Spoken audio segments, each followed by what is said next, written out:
And that was another step. And the last step was I was asked to join the Clinton administration.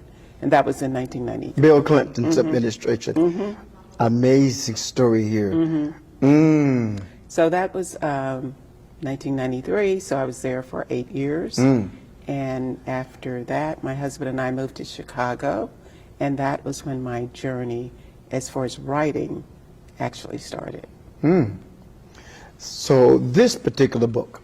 Yes, which I'm giving to you. Aww. It is only on Sundays, Mahalia Jackson's Long Journey, and I would like to present it to you.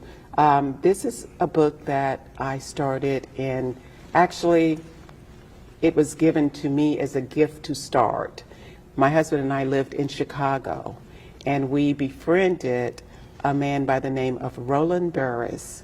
Roland Barris, who was a senator. Yes, I know that name. He took the position that Barack Obama held as senator, so he served in that role for, I guess, about a couple of years.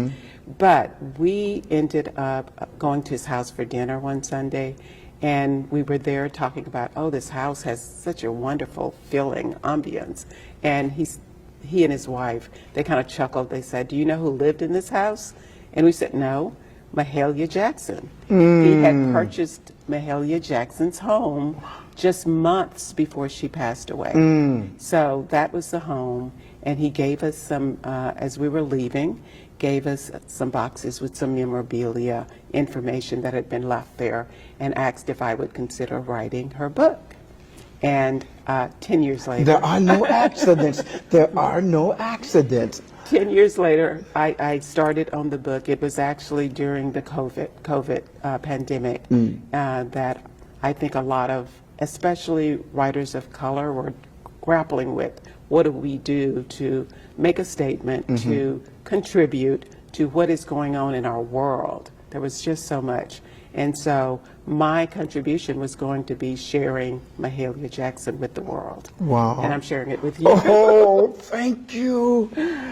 I cherish this.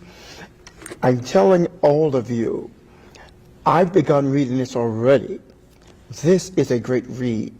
Not only is it value for its historical narrative here, but this young woman, who I call Princess Beautiful because I've also met Mr. Handsome, her husband, and I felt like we've connected already. But this tells me that your journey, one, has not finished.